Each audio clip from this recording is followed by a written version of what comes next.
Good morning, y'all. Happy Saturday. Appreciate y'all tuning in. We are about to move in groove with picking back up on the book we started last week, The Power of Positive Thinking by Vincent Peale. We're covering chapters 3, 4, and 5. Last week was extremely powerful, and I appreciate everybody that actually tuned in and participated. Mama wanted me to let you guys know that she is going to go watch a basketball game for one of her nieces. So she's gonna catch y'all and us next week. But just I told her I would relay the message. Anyways, chapter 3 is how to have constant energy. Chapter 4 is trying prayer power, and then chapter 5 is how to create your own happiness. So that being said, does any brave souls want to kick us off today? Last week, I started us off with the vibes, but it's good to see y'all, and I'll leave the floor open to anybody that wants to take the mic and open up today's Bible study, book club, kind of Bible study. Old boy's in his Bible with his book, so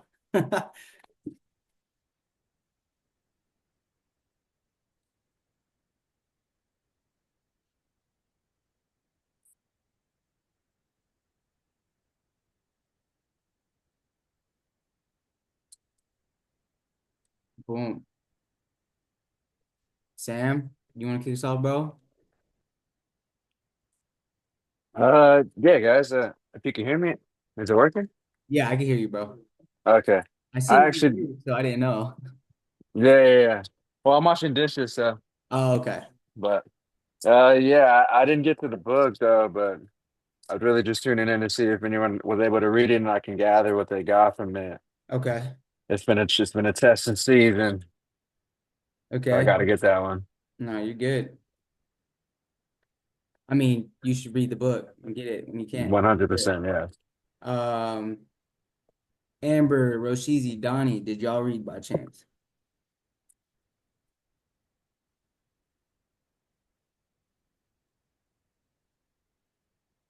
Course, let's get into it. Boom, appreciate you, girl.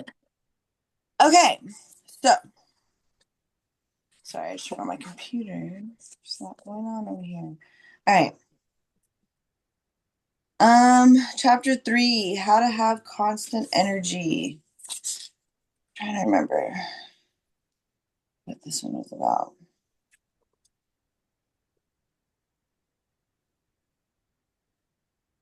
One second.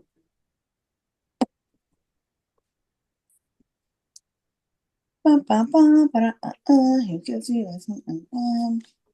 If you have the book, it's on page 28 is where chapter 3 starts.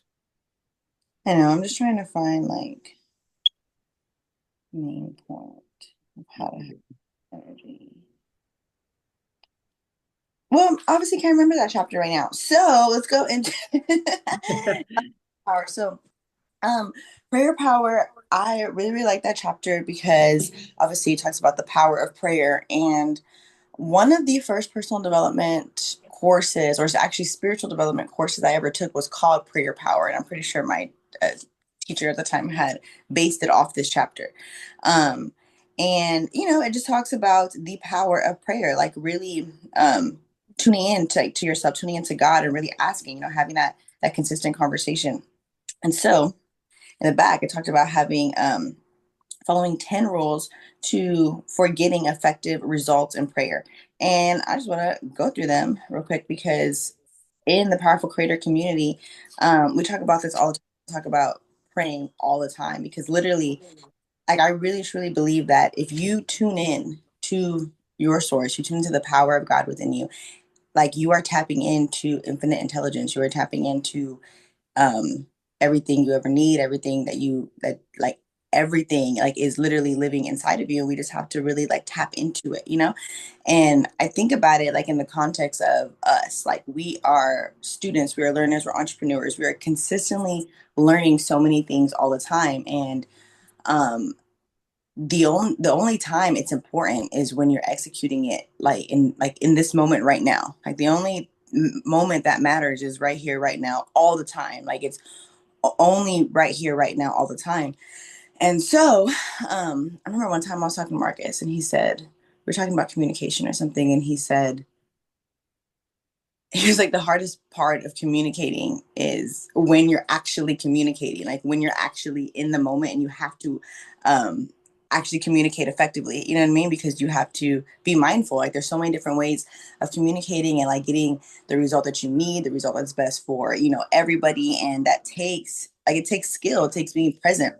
And so with that, um, I believe that if you truly like tune in, if you like, if you like, the thing is like we're so unconscious all the time. We're just going, going, going, going, going, and we are like that subconscious part of our mind is running us. And the thing is that we have to be super conscious of that because that part of our mind is a part that is conditioned. That's the part that we're outworking.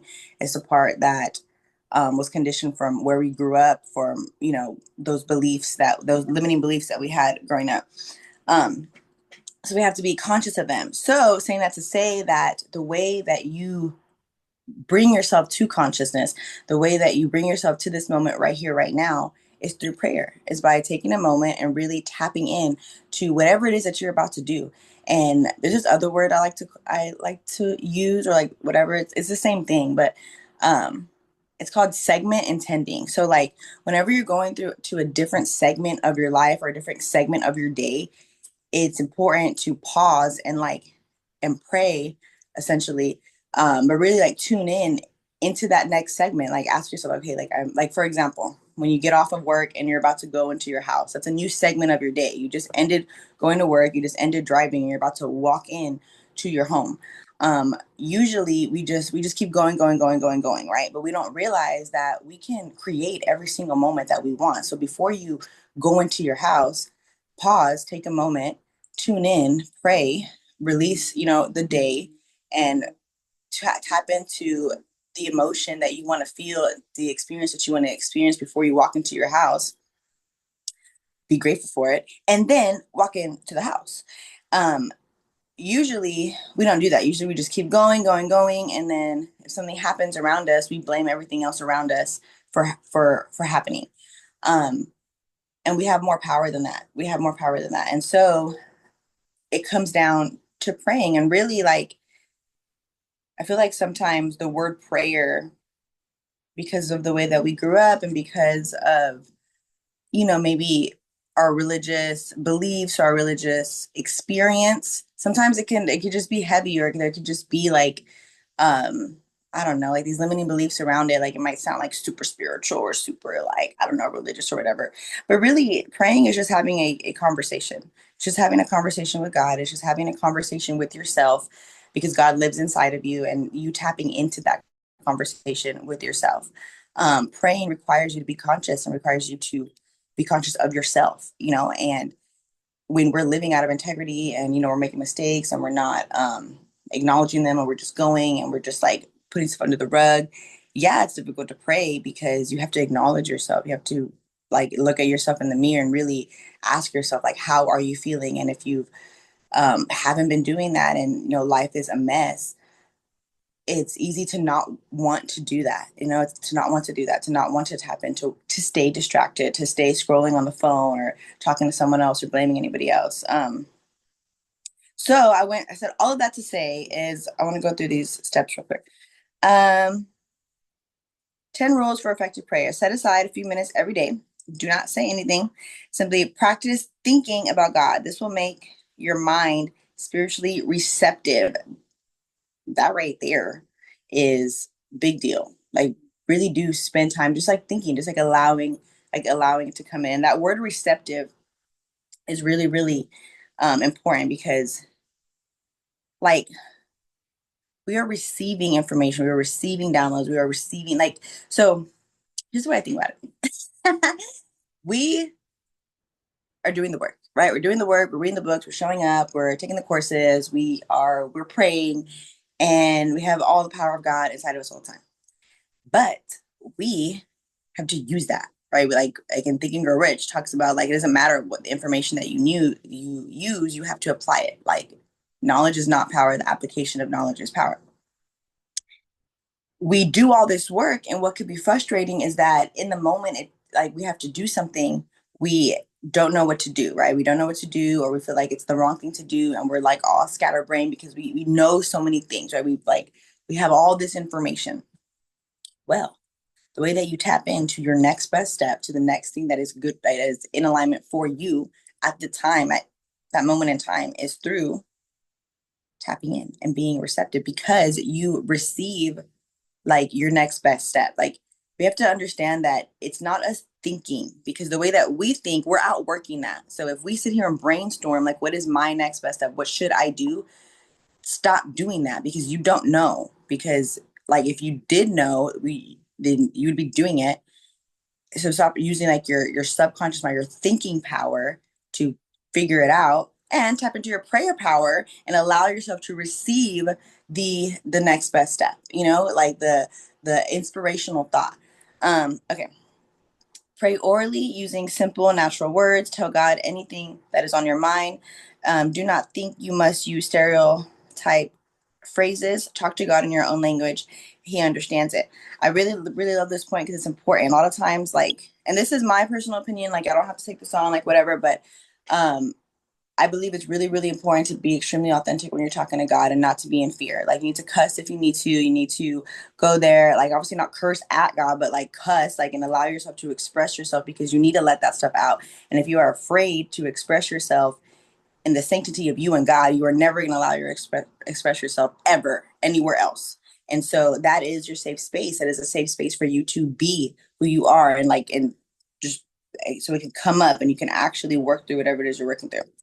Number three, pray as you go about business of the day on the subway or at your desk. Utilize minute prayers by closing your eyes to shut the world out and concentrating concentrating briefly on God's presence. The more you do this every day, the nearer you'll feel to God. Yeah, so it's like that consistent conversation. Like, we are in a consistent conversation, dialogue with our higher power, with God, with ourselves, like with that consistently, and so that's why, like, there's different practices that we all have to connecting to God. Praying is a practice, and like, you don't need to do anything special to connect to God. Like, you don't need to go somewhere, you don't need to be somewhere, you don't need to be somewhere, you don't need to be in your highest state. All you need to do is like have that consistent conversation and know that you're able to tap in, and then tap into it, right? Because you can only get yourself at a certain vibrational level. Like, I do believe that it's important to go to God, like, go into prayer, like, in the best state that you possibly can, that you could possibly get to in your humanness at the time, right? So say, for example, you're having a bad day and you're frustrated and you want to pray. Um, like, yes, take a moment and tune in and get yourself to the highest state that you can, in that, to enter the prayer. But as you pray, you will allow, like, your vibration will raise higher through utilizing prayer power. Hopefully that makes sense. Okay. Do not always ask when you pray, but instead affirm that God's blessings are given, and spend the most of your prayers giving thanks. This is something that is just so super important. I see it all the freaking time. And I believe that we really have to be mindful as a community when we pray together, when we pray separately, and when we pray on these calls, and when we talk about certain things on these calls specifically. Because if we keep praying, keep asking the same thing over and over and over again, you're never stepping into the belief of it.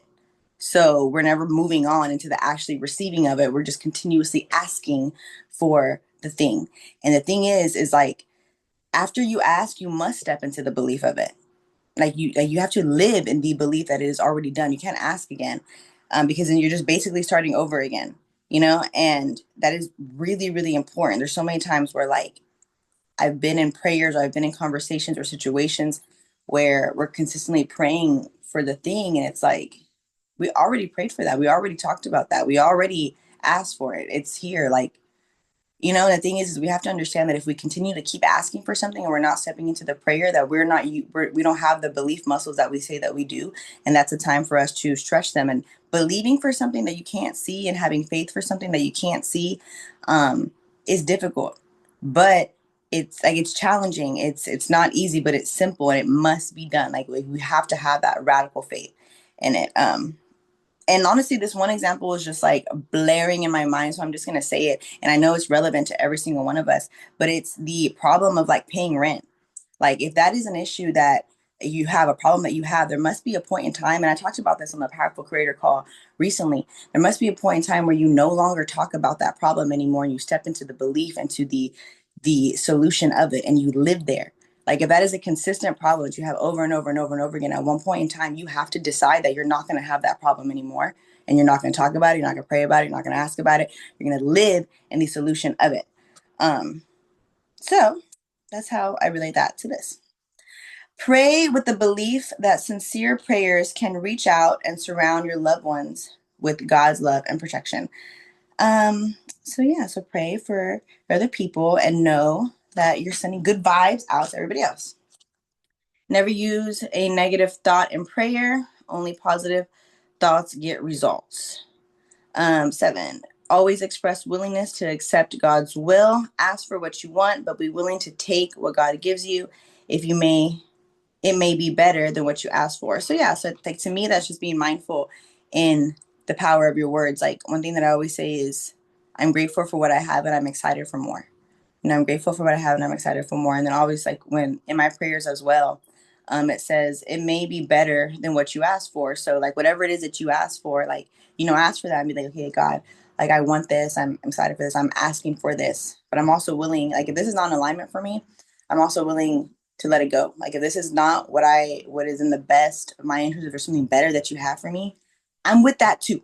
So it's like not having attachments to certain desires or to certain results, but knowing that everything is always working out for you. So you can aim for the stars, you can aim for whatever it is that you desire, but it's not having an attachment to that. It's knowing that the highest good is always working out for you no matter what. And it's literally always going to be better than you expected it, if you expect it to be better. The thing is we have to understand, like, it's in the power of our mind. It is what you expect. If you expect, like, if you are in the vibe of like, this is how it's going to be, and this is just how it is, and this is how it's always is, because this is how it's always been, that's how it's always going to be for you. And it could be better than that, but you have to know and believe that it could be better than that, for it to be better than that for you.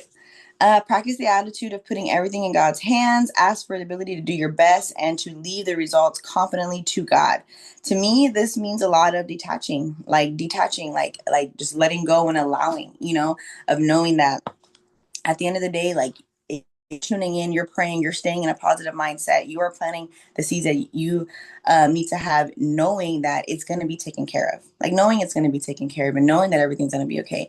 To me, this reminds me a lot of the times whenever I think about like my family and my sisters, and there's times where like I want to help them and I want to solve every single problem and pay for everything and just take care of everybody and just take care of everything, because I want them to be protected, like they're my family. And there's been lots of times where I realized that that is not my responsibility. I cannot do that. And I don't need to do that. Like me thinking that I need to do that and that I'm the one who's just going to like save everybody. And like, that's me not actually believing in the power of God. That's me thinking that I am the one who's out here just going to like save everyone. And that's not true. Like God, like every single person is a powerful creator. Every single person is receiving guidance and is in their own journey. So me thinking that like, I just need to go save them, I just need to go fix it, like if I could just do it, then everything would be better. That's not me having faith and not me believing that. That's me thinking like I'm God, like I'm the one who's gonna fix it. And that's not true, like at all. So number 9, pray for people you do not like or who have mistreated you. Resentment is blockage. Resentment is blockage number 1 of spiritual power. Resentment is blockage number 1 of spiritual power. Yeah. Pray for the people that you don't like or have mistreated you. One thing that I do when it comes to this is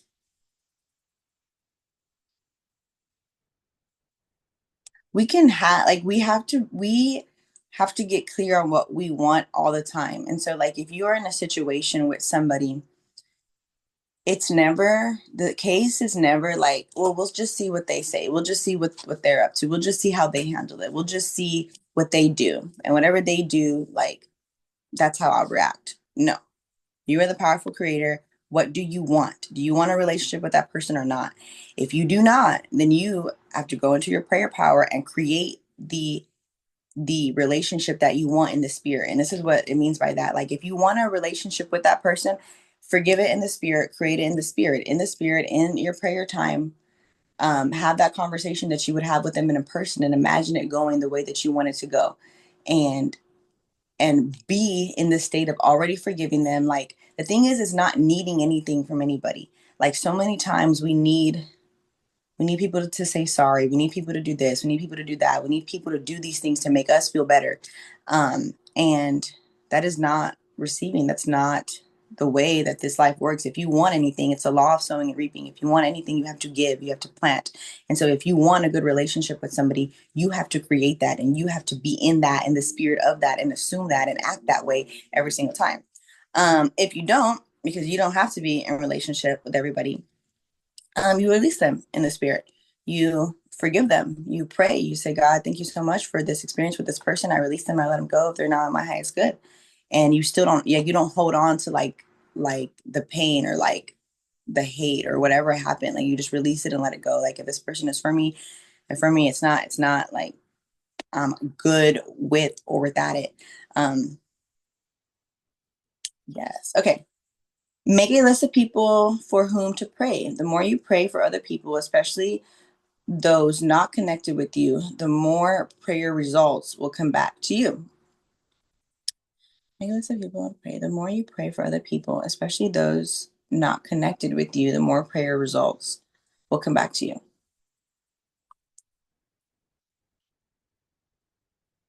I feel like to me, like this really just means like continuously, like, sending out good vibes, sending out good words, speaking love over your community, over the people that are around you. And like the more prayer results will come back to you. Like the more that you speak words of encouragement, more life over the people around you. Like literally you're just planting those seeds out there. Uh, One thing that I do believe with prayer, and like not everybody has to agree with this is something that I've just learned for myself, and this is what I believe. I like to pray for people and like for their well-being. How do I explain this? Prayer won't work for somebody if they don't pray for themselves. So if they're not praying for themselves and actively doing the work, what you're saying and what you're doing is planting seeds in your life, in your experience for them. But if they want to solve their problem or they want to raise their vibration, they must speak those words over themselves. And so a lot of times, like in our communities and just people in general, everyone's like, oh, pray for me, pray for me, pray for me. And like we have to start asking, like, have you prayed for yourself? Because if you haven't prayed for yourself, me praying for you isn't gonna like do much. Like, yes, I'm sending good vibes, but like it says right here in this book, the more prayer results will come back to you. Like I'm gonna get those results back. Like if you need help in your life, you need to be saying those words and be stepping into that prayer, into that belief. And so I hear that a lot. Like I just like whenever you hear like, oh, pray for me, like pray for so and so, pray for so and so. And it's like we have to make sure, like, are they praying for themselves? Because that's the only thing that's going to help them is the seeds that they plant in their life. So that's what I have to say about that. And then last thing that I will close out on is just chapter 5, how to create your own happiness in the beginning. You just talked about having that childlikeness and not losing that, like uh, that, like that love, like that pureness. And like he said, like even Jesus said, like have like a childlike mind, like a childlike attitude. And like that, it really is the key to happiness, like thinking positive thoughts. Um, and really understanding that to me, like y'all can talk more about this chapter and like the things that it says, but when it really, really comes down to it, like I really do believe that being happy, it starts with your mindset. It starts with you believing that you can be happy. And one of the things it talked about in this chapter is like the most common attitude is like unhappiness, or like the most common thing is like being unhappy. Like so many people are so unhappy and they can find things to be unhappy about. And the thing that we have got to understand, like we have to really start to take responsibility for, is our emotions in the way that we feel. Like one thing I want y'all to ask yourselves is like, do I even know what happiness is? Like, do you know how to feel happy? Like, do you know how to feel satisfied? Like, one thing that we have to understand is that these emotions, these feelings, we have to practice holding them for long periods of time. Like, for example, we go through like people go through like depressive episodes, or like they're depressed or they're sad or they're frustrated, they're angry, and they can be angry forever, right? Like frustrated forever, like mad forever. And it's called a mood. Like, just been in a bad mood, for days or for weeks, or I've just been in this funk. Um, I really, really believe that, like, when it comes to that, like, you have to understand that it's not like you're not a victim. No one's a victim to their emotions. And, like, I understand there are people out here who have like their brain is literally has chemicals that are not working. And if that is the case, and you must go to a doctor and you must do the work to fix that. But if that is not the case, and that is not the issue that you have, and you have a perfectly healthy brain, and you are experiencing this, you have to take responsibility for your thoughts and responsibility for what you feel. If you want to be happy, if you want to feel happy, you have to decide that and practice that and use every single moment in time to practicing being happy, like for long periods of time, like literally. But that's all I have to say. That's what I got to say about these past couple chapters. The power of positive thinking. And next person that at no point ain't no point. Oh, next person I will popcorn is Donnie.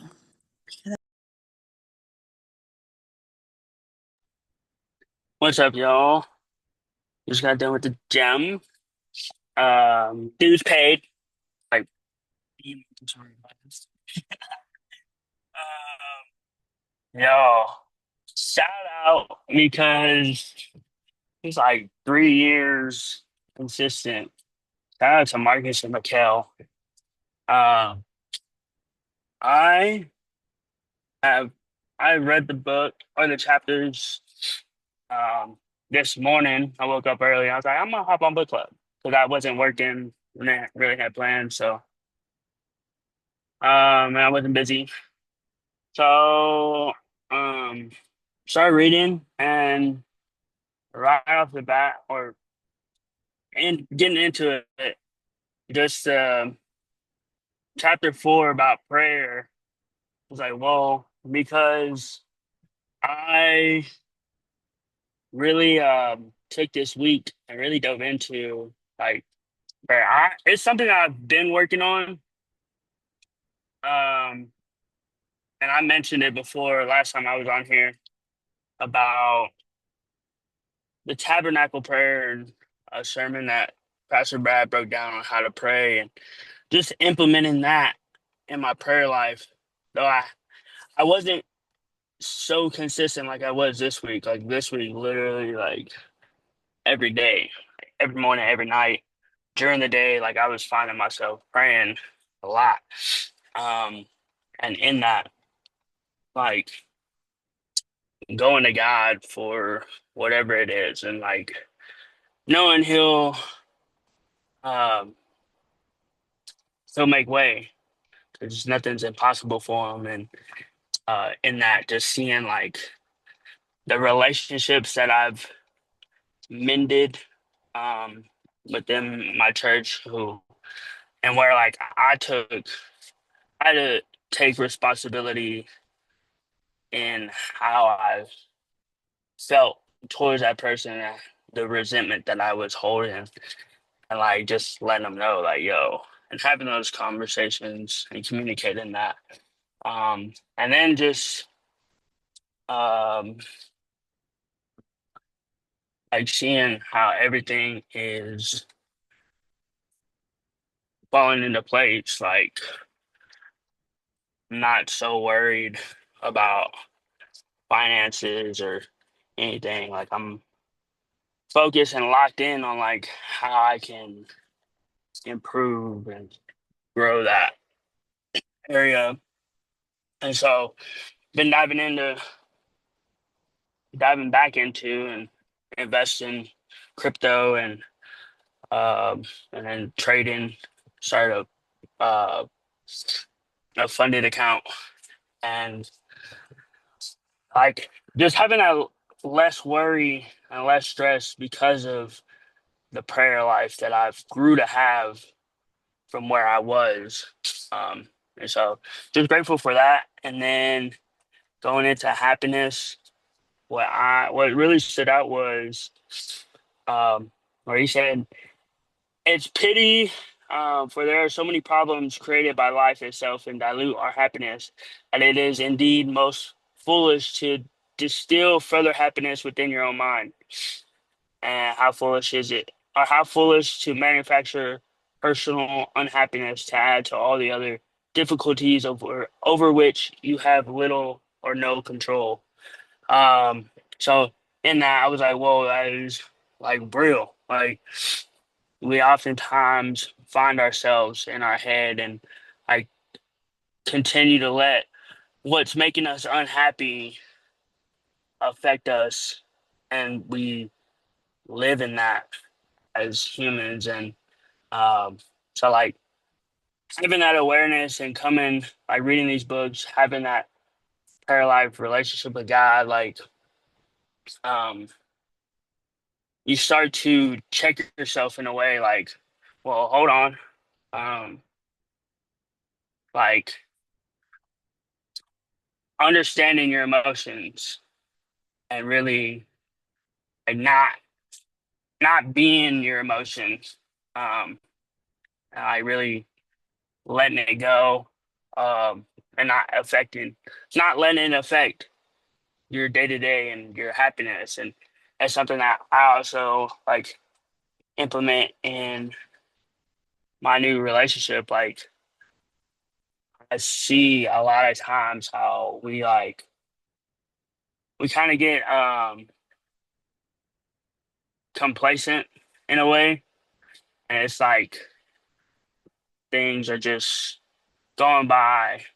It's routine, and in that sometimes it's easy to let something so small affect like the rest of the day, or the rest of the time together. That's in any relationship really, but with me, like when I notice that, like I'm like, hey, and I bring up that illustration, that or example of like if you had however many, it's like 87,000 or something minutes in a day. If you had that much money every day, like when you wake up, like $30 or $50 or whatever of that gets taken from you, like are you gonna let that affect the rest of your day? And it's like if you have that many minutes, are you gonna let 30 minutes affect the rest of the day that you have? Um, and so just kind of relating back to that, and I honestly finding myself more happier, um, when I'm able, more happier, joyful, grateful when I'm able to check those things and have um, those realizations and just um. But while reading the book, I was like, "Whoa, it's definitely something that you gain to understand, and how the power of positive thinking like really affects your day to day life, um, with yourself and others around you." So here I'm gonna go with I'm gonna go. I'm getting faded up. I go with that man Marquito Tomitos.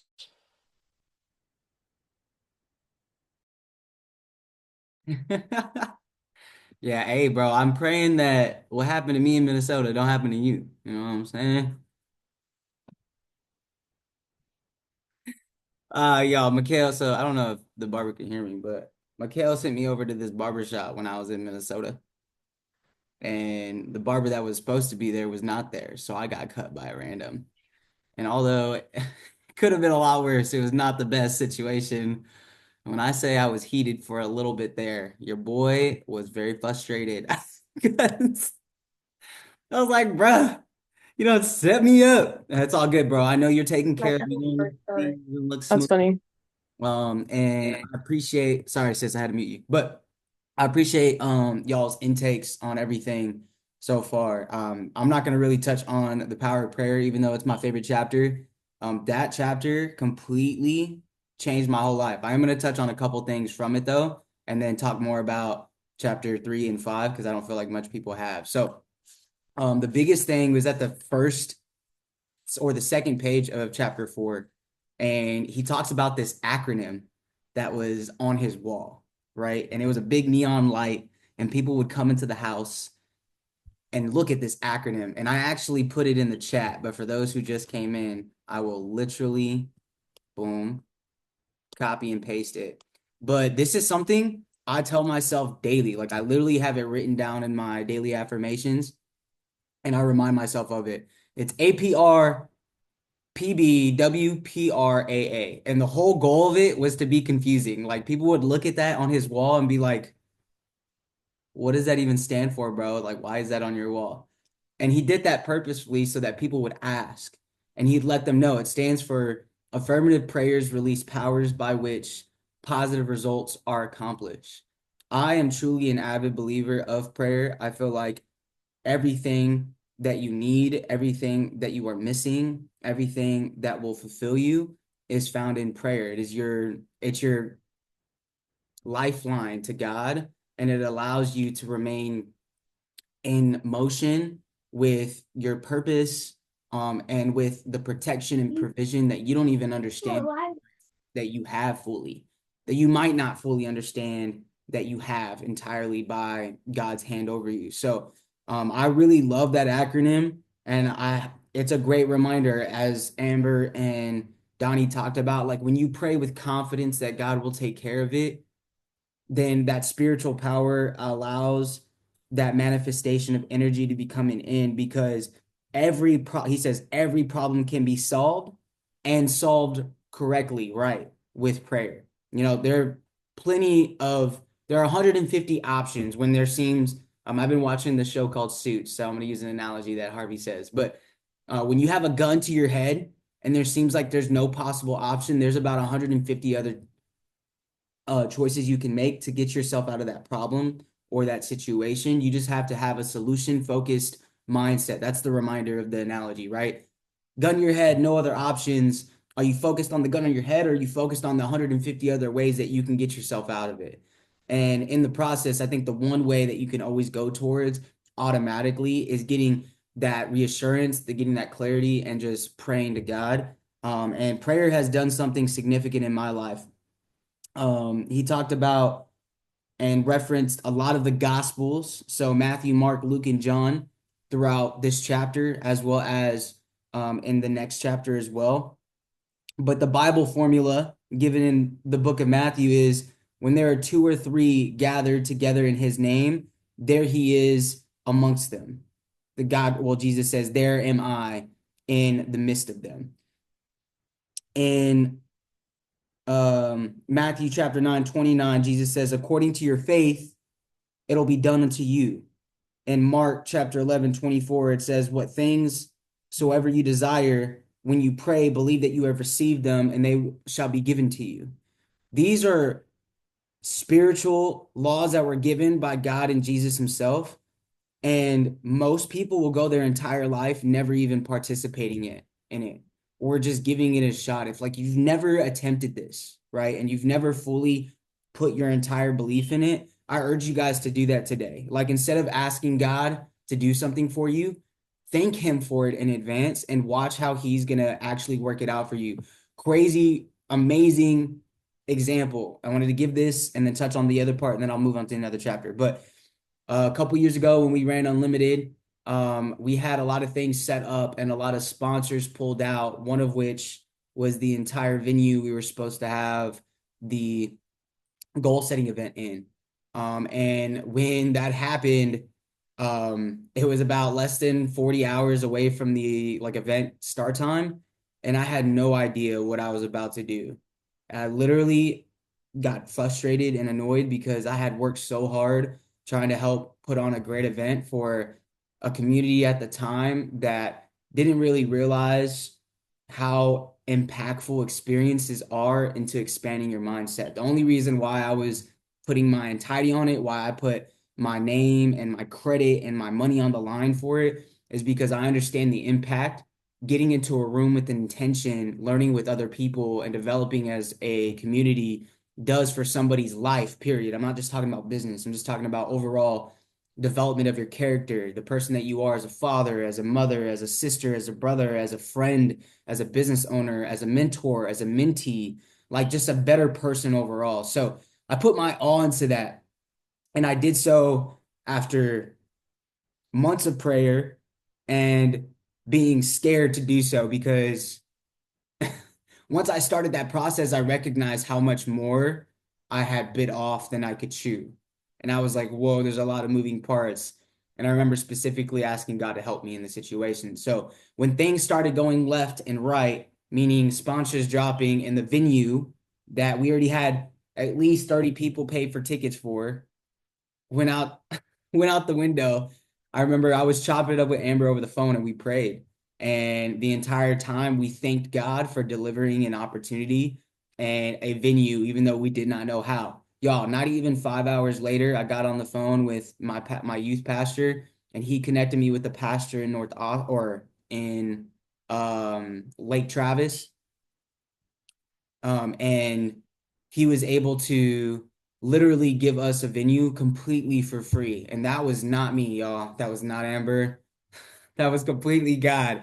We just thanked him. We're like, Lord, I know you wouldn't have put me on this path if I didn't have the ability to accomplish it. Thank you for giving us the venue, even though we don't know how. And we just prayed and believed in that. And then as I started making phone calls, I finally got a hold of my youth pastor. Again, he got me connected, and then we were able to have a successful event. So affirmative prayers release powers by which positive results are accomplished.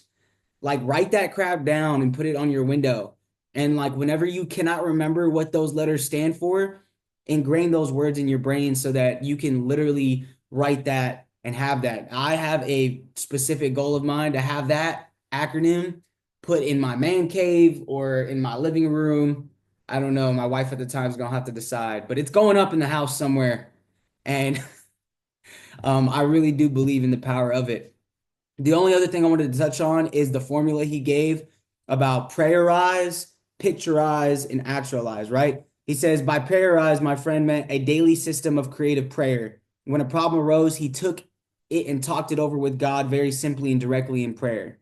The presence came finally to dominate his consciousness and ultimately his unconscious thinking, which forced him to not live in what he was seeing, but to live in what he couldn't see, right? He said that he was living by prayer. You can't just live by what you see.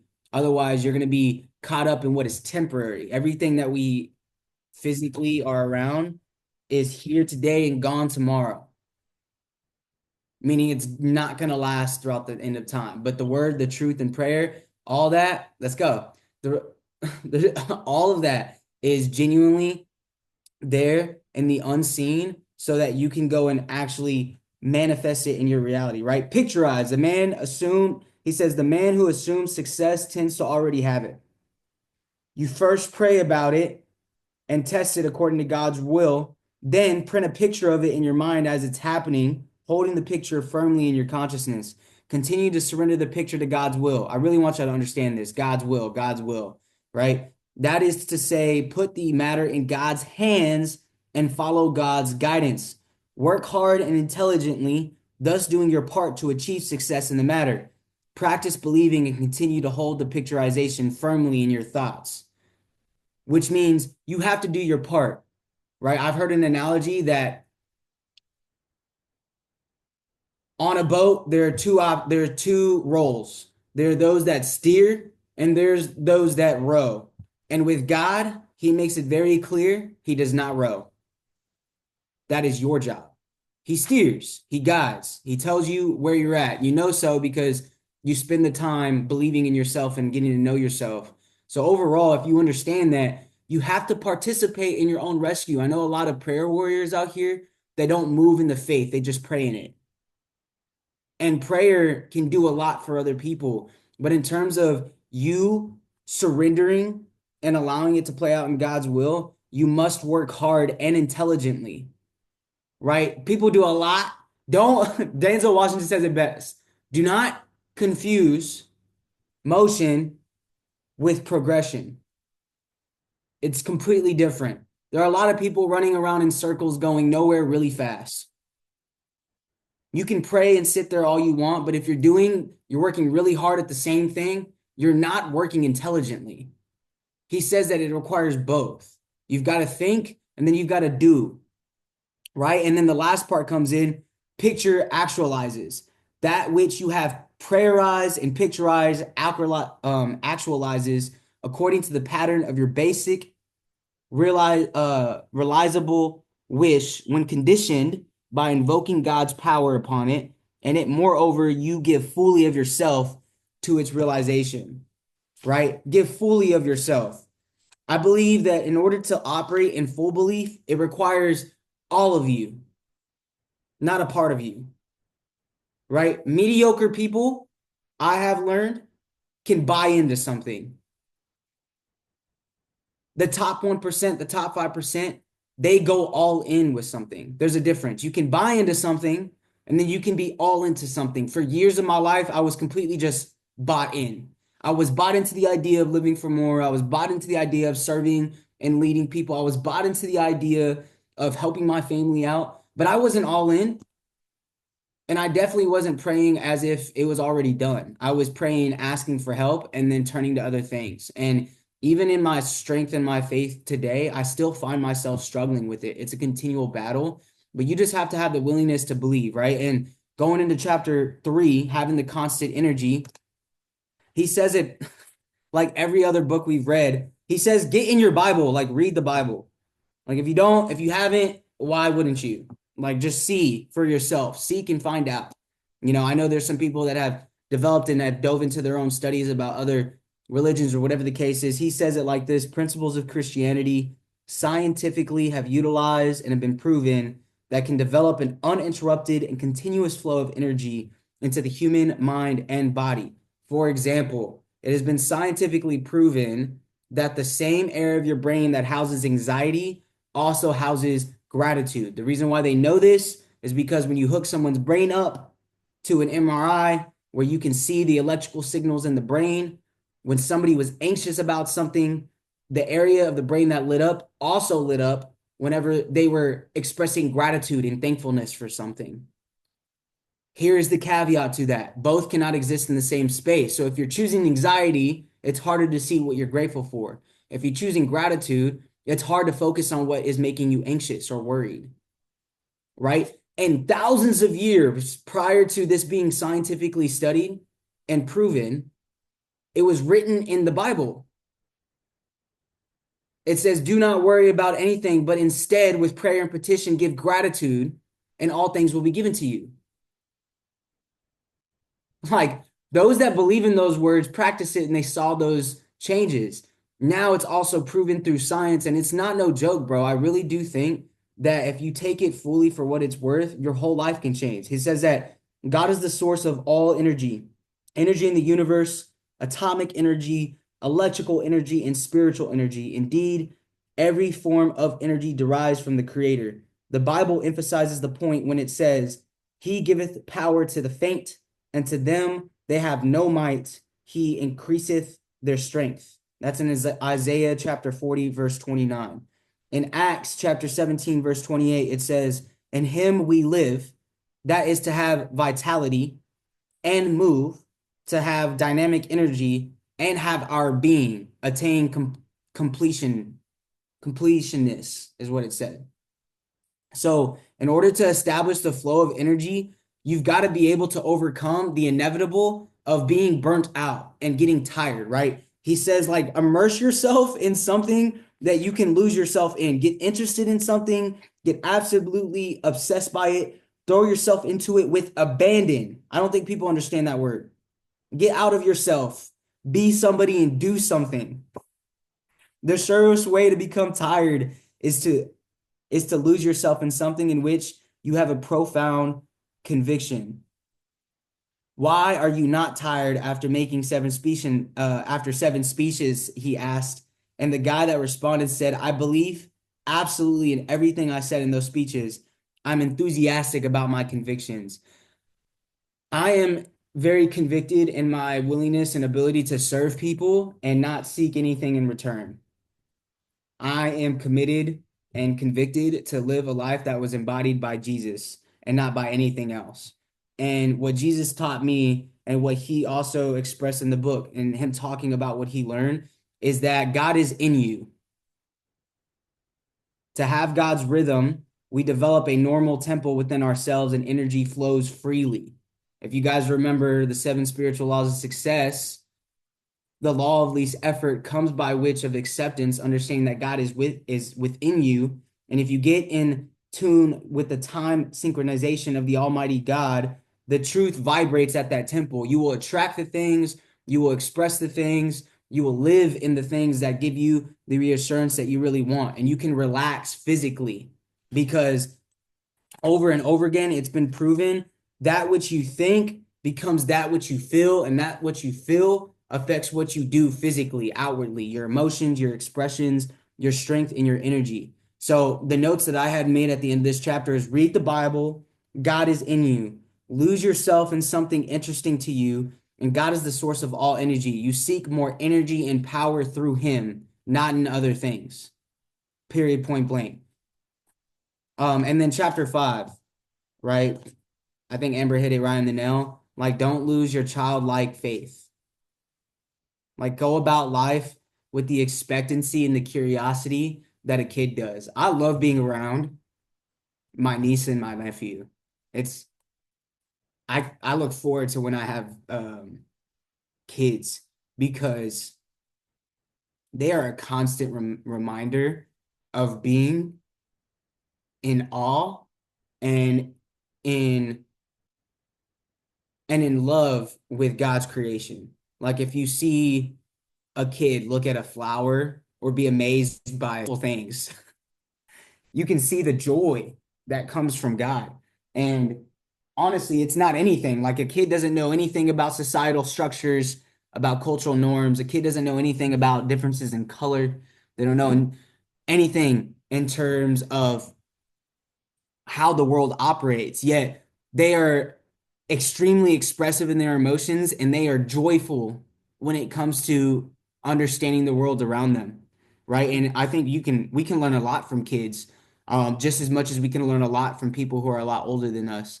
I think as adults, we struggle because, as Jim Rohn says, instead of instead of planning like an adult and experiencing life as a kid, we do the other thing around where we plan as a kid, not me, people plan. And then on top of that, we live as an adult, pessimistic and frustrated with what life has done or hasn't done for us. So I loved that y'all hit on the fact that our unhappiness is further distilled by saturating the consciousness with the feelings of resentment, ill will, and hate. Just focus on what it is that can help you, right? Boom.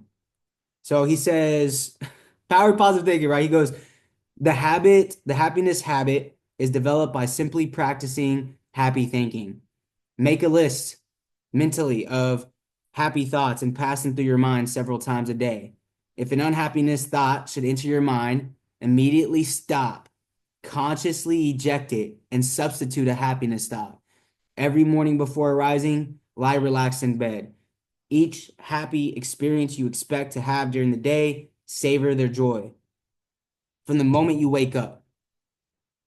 I think this is one of the most practical exercises you can implement right away in your mind by just being conscious of the thoughts in your brain. So this is something that has completely helped me get over some of the most difficult times in my life, but to remain continuously grateful for what I have. The moment I see myself entertaining a thought or that I recognize the thought to be negative, I will visualize myself grabbing the thought and literally throwing it out of my head. And then I will personally replace it with not just one happy thing. I'll replace it with 3 positive things, whether it's about my excitement, my joy, my peace, or whether it's just literally saying God is with me, God is helping me, and God is guiding me from the first couple of chapters. God is with me. God is helping me. God is guiding me. God, Jesus, and the Holy Spirit. God, Jesus, and the Holy Spirit. And like a wave of peace and excitement and joy literally floods me because I am actively changing my thoughts. If you allow yourself to have a different perspective, everything around you can change. You are not likely to secure effective results even with spiritual principles without spiritual power. So you can do all of these things, but if you don't have the spiritual power of belief behind it, you're SOL. You're going to be frustrated because you're going to feel like you're not going anywhere. It really takes full on completion. It takes you buying all the way in, not just being bought in. And I don't think many people recognize that because we think we have time and we don't. I think that's the biggest thing that I've learned to deal with over the course of this last 365 is dealing with people who think we have time. And it's so frustrating because like you do not. Every day you get closer to your expiration date. And as you get older, your body is literally degrading. You don't have time. It's important to remain patient. But even Jesus talks about responding in urgency. If he tells you to do something, do it.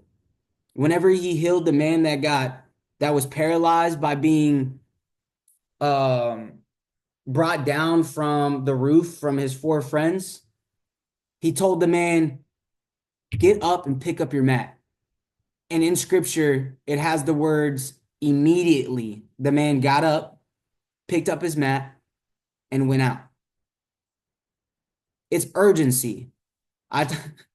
It's always navigating this dynamic of being patiently urgent, right? Understanding in the long term, it's going to work out. But in the day to day, got to get after it. And if you don't have that energy from that first chapter 3 of receiving it from a higher power, receiving it spiritually rather than just from the world, you're going to get burned out. And you're not going to be able to go and execute the things that he has for you. Period, point blank. I don't know if anybody really understands the word vitality, and there's so much in this book, so I'm just going to read what he says about it. He says that life means vitality. It's kind of like energy, right? And those people obviously were getting their vitality from God. They have found the power that creates happiness. Boom. He says, what you are determines the world in which you live. So as you change, your world changes also. It's that basic principle of if you change the way that you look at things, you change your perspective, what you start to look at starts to change as well. Everything's based on your relative understanding of your thought processes and how you were viewing the world. You have to systematically insert healthy spiritual thoughts because most of us were programmed for decades to have the complete opposite, to be fearful, to be worried, to be afraid, to be doubtful, to be pessimistic. It is our human default.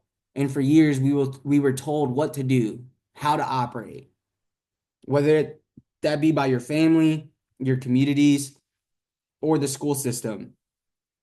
And it takes conscious effort to change your unconscious mind. It does not have to be difficult if you include Jesus within the process, right? What I loved about the last two pages, and he just talked about the truth. Multiple times he was in a room, right? And he asked people, I'm just going to read the questions, right? They told me I would never walk again. Do you want to see me walk? And she walked up and down the room. He asked, what did it? She replied, Jesus. This other girl said, he asked her, did you ever see a victim of the narcotics habit? Well, I was one and I was healed. Then she sat and she said, Jesus did it. Then a couple who drifted apart told me that they had been brought together and they were happier than ever before. He asked, how did that come about? And they replied, Jesus did it. A man who had been a victim of alcohol and had dragged his family down until they were living in abject poverty, and he was a complete failure. Now he stood before him. He was strong, healthy personality. He asked him how, And he nodded and said, Jesus did it. They burst into another song. Power was flowing through the room without any question. Norman Vincent Peale said, I was the least spiritual developed person in that group. And I knew in that moment that Jesus Christ was right there in the house, and those people had found them. He had given them new life. He says, this is the secret of happiness. All else is secondary. And I wrote, Jesus Christ's power gives new life. Insert the continuous happiness habit. I will rejoice and be glad in it every morning. Right? This is the day the Lord has made. I will rejoice and be glad in it. That takes effort. I think the difference between joy and happiness, one is an emotion that you can invoke, the other is a choice.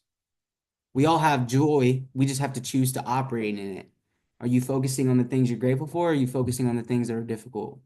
And this was just a great reminder for me because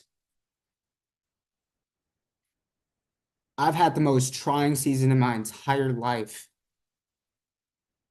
And I still somehow find joy in a manner I really can't explain, y'all. And I find peace in the midst of chaos where nothing makes sense. And it's really because Jesus has done it for me. Like, I could care less about anything else.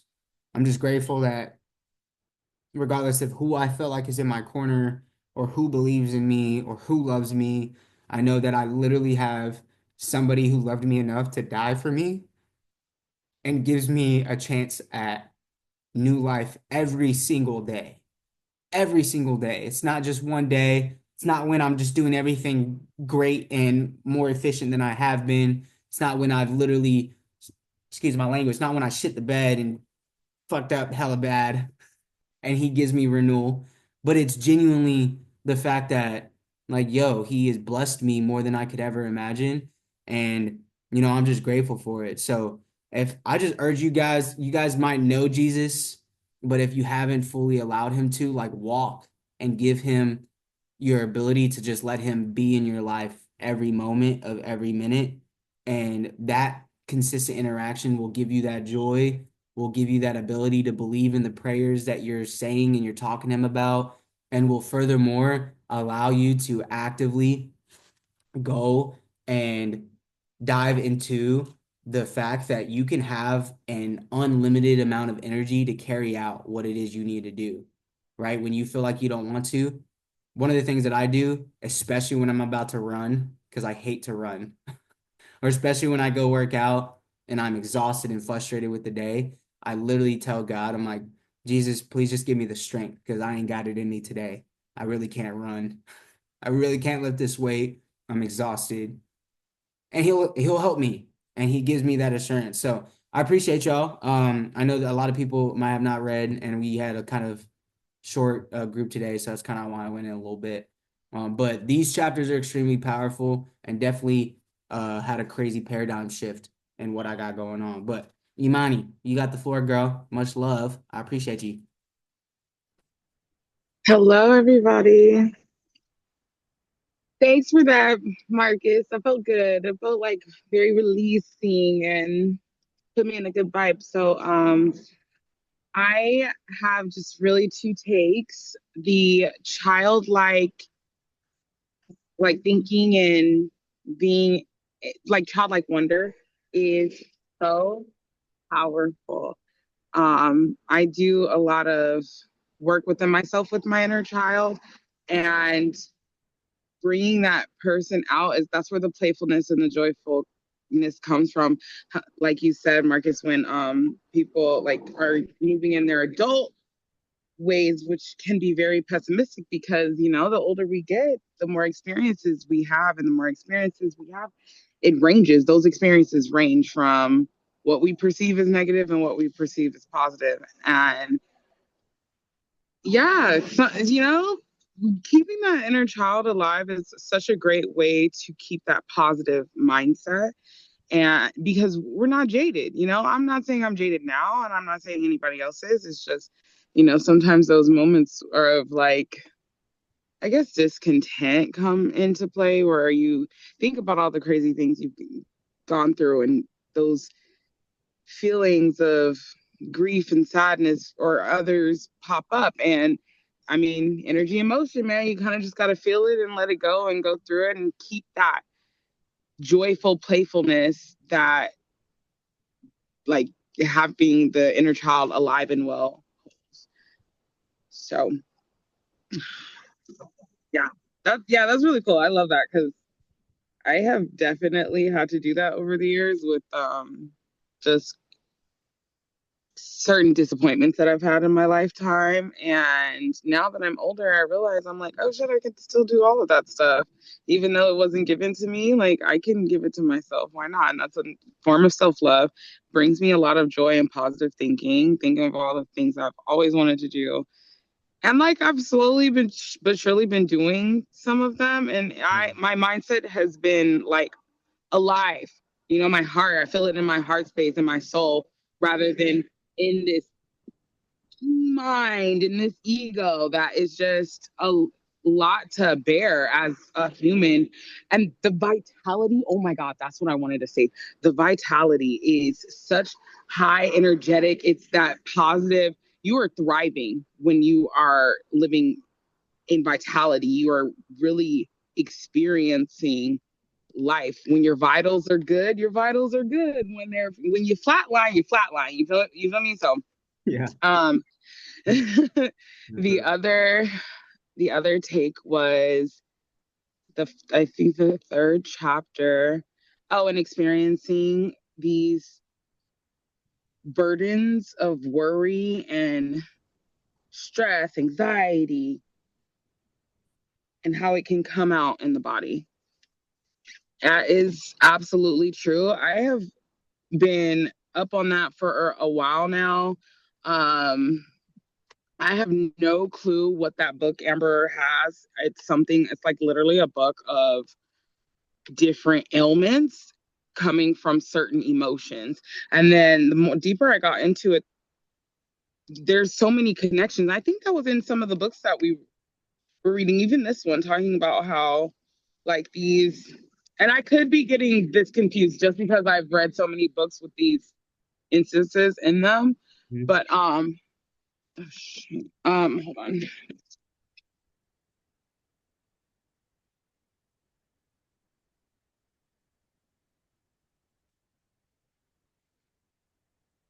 Can y'all hear me? Yes, ma'am. Okay. So where they come out in the body, and I have witnessed it firsthand for myself, and I've witnessed it firsthand with people that I care for deeply. So, I've been like, y'all know I've been dealing with my mood, and I kept getting like these crazy feelings, and I had to really start changing my mindset about it because I did start feeling it in my body, like where stress is, it comes around your chest, where Yeah. I feel like where panic is in your stomach, shame, guilt, those things. So I realized I'm like, okay, this situation has not been going well at all, but why? I had to relax and just let it go. And I let it go and I kept letting it go and finally have some resolve. So third time's a charm.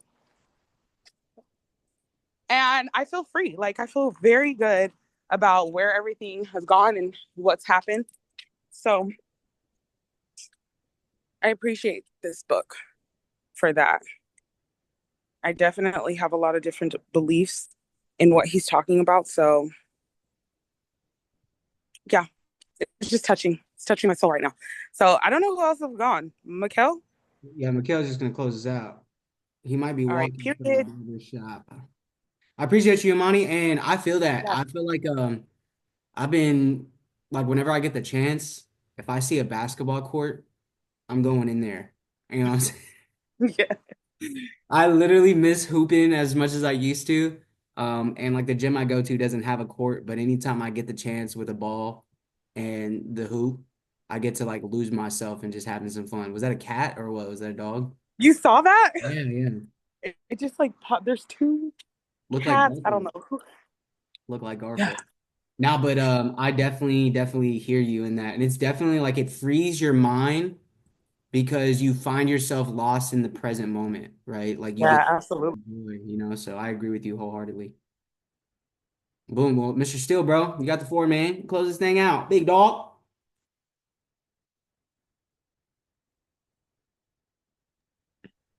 One quick second, y'all. One quick second. I'm sorry. One quick second. Unacceptable, bro. I'm just kidding. Boom.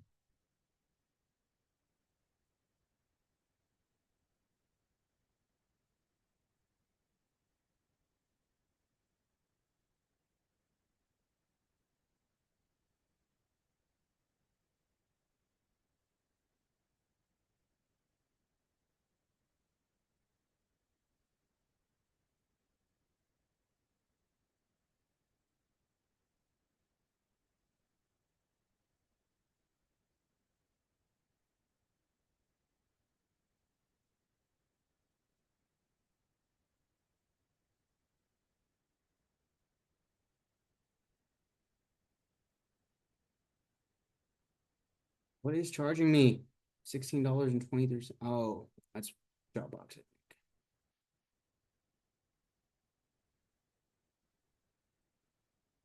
But let me know what's going on. What's going on?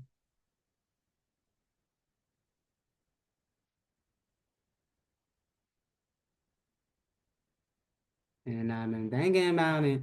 Oh, no, no, no.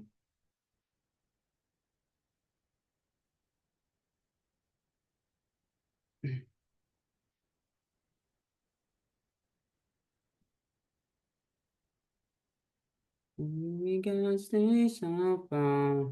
Mhm. What up, y'all? Hey, real fast on this book while I'm waiting on that. Um, just for like an hour, bro. By the way, Marcus. But y'all, this book and you guys' discussion on it has been absolutely amazing. I appreciate the vibes today. I literally just used the power of prayer. You know what I'm saying? It was kind of serious because ultimately I definitely had no idea what I was going to walk into this morning and get this haircut. And I was like, Lord, pray that my man's can actually cut and we gonna get it cracking. Mm-hmm. Um, yeah, anyway, so in that, y'all, it definitely has been a whole vibe, and I appreciate him for it because he came in here and actually killed your boy. But in that, the power of prayer is something serious, and I love what he did in the book. I love when he talked about prayer eyes, picture eyes, and actual eyes, because that is literally the process. And so everybody breaking it down has been A1 because um, um actually give me 2.5 seconds, y'all. 1 second, I gotta finish this. But you can try it one more time, bro. Um in that, y'all, it's definitely been something serious because this is literally like goes my whole life. I've been saying that now 2 times from this book. Here, real quick, can you go back? I gotta take the extra off.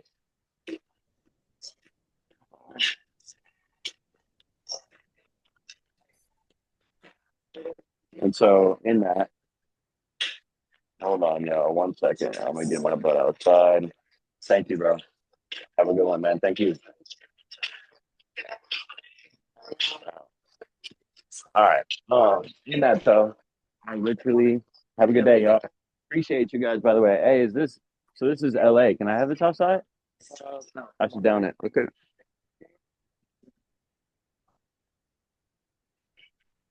I appreciate y'all, by the way.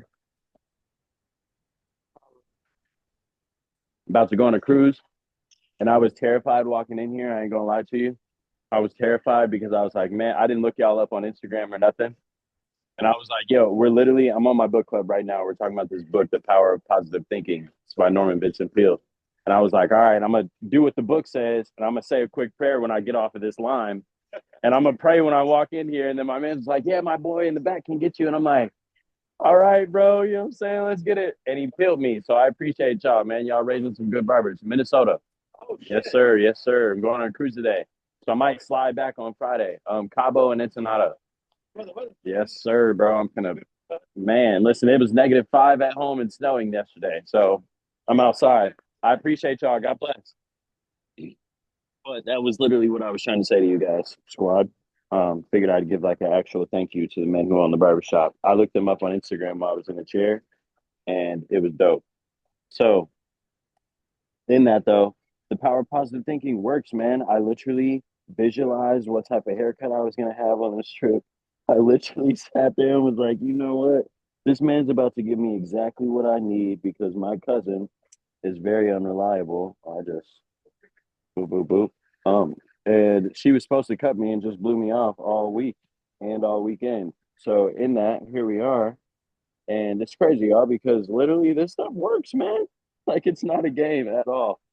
I use it in my everyday life. And the pictualizing and actualizing, that part was deep because it kind of hit a little moment for me where when he talked about that, I'm sorry I ain't got my notes because I'm in a hurry. But when he talked about that, I just realized like when you are in a emotion of like shit's going wrong, as he said, it literally blocks hate. And he was talking about that football coach who was like, I really don't like having people on the team who don't like each other. You know what I'm saying? Because at the end of the day, if they hate each other, they're not going to be able to actually do the work and actually be able to go and hit the results. And that was real. And for me personally, I know that when I'm feeling a type of way, I need to literally do things like I have this thing where I will put on some certain type of song if I'm feeling some type of way, or Marcus knows because I don't be letting that man feel no type of way. I'll be like, bro, sorry, nigga, but we got to get it together. You know what I'm saying? Like, there's a whole nother attitude that we can have, and we get to choose if we're happy or not. And then in that, you can't manifest and it's still the way. So ultimately, you got to choose exactly what you're trying to feel right now. And it's just amazing how this book really puts it into words on exactly what you're supposed to do. Because ultimately, it's literally just say a prayer, get your mind in the positive space, get your emotions in the positive space, and get grateful and stuff and everything that literally happened. And it's powerful. I didn't know this book was going to be talking about faith like that. I had no idea. I had, like I said, I'd never read this book before, so it was all first for me. So truly, I've been enjoying the box. Chapter 3 and chapter 4, we just literally talked about praying in the moment. We talked about praying over somebody and laying hands on somebody, and I damn near cried while I was listening to that, solely because like I felt like he was damn near praying over me in that moment. But in that, I've been in a position in my life where I've needed a little bit of prayers. A lot of decisions, big decisions that have been getting made recently, like a lot of changes recently that have been going on. And I've just been really looking for the guidance in my own life. So in that, I be needing them moments. And it was like a dope reminder on exactly how to get grounded and how to open up that channel of energy again with yourself. Excuse me, right here on your left. So it was dope, man. I really appreciate this book. I appreciate everybody's insight. I appreciate the power of prayer, truly. I'm really grateful for that. And God really allows us to tap into Him like that because, man, listen, I would not live the life that I live without prayer at all whatsoever. Hey, y'all, there's a huge penny right here. Can I just show you guys really fast? This is called Lincoln Park. Yo, this is crazy. I like LA, y'all. Look at this. Hold on. Can everybody see my camera? My wife is calling. Nope. Look at this. Huge penny. You know what I'm saying? I was not kidding. It's craziness. But it's wild, y'all. I appreciate the power and I appreciate y'all and I appreciate these two chapters because ultimately that was all we were supposed to read, right? Chapters 3 and 4. Yeah, Marcus. and 5. Boom. I think that ultimately there was no two better people than to go over this thing as in depth as you guys especially did than you and Amber too, because this is something that you guys ultimately use a lot in your lives and it's very evident. And you've got very good at also teaching people how to utilize that same power. So it's dope. Appreciate y'all. Appreciate the squad. OG triple OGs. And Marcus, you can kind of let us know what you're doing for the next week because I gotta hurry. I'm late. I'm gonna make my whole family late to get on this boat because I know we had to get a haircut. Okay, boom. Well, let me leave y'all with this. Next one is an excerpt from the book, just to end us off. But next week, so this week was 3, 4, and 5. Next week is chapter 6, 7, and 8. 6, 7, and 8. But he says this on page 49, and I'll leave it here. So the New Testament says the kingdom of God is within you. This is from Luke chapter 17, verse 21. It is informing us that the God, our creator, has laid up within our minds and personalities all the potential powers and ability we need for constructive living. It remains for us to tap into and develop these powers. So pick up your sword and shield, man, and move like God blessed you. And through the process, I'm grateful for you guys, and I hope you have a great rest of y'all Saturday. I'll see y'all next week as we cover chapter 6, 7, and 8. Much love, God bless, and we'll see you at the top. The bomb's way too crowded. Peace, y'all.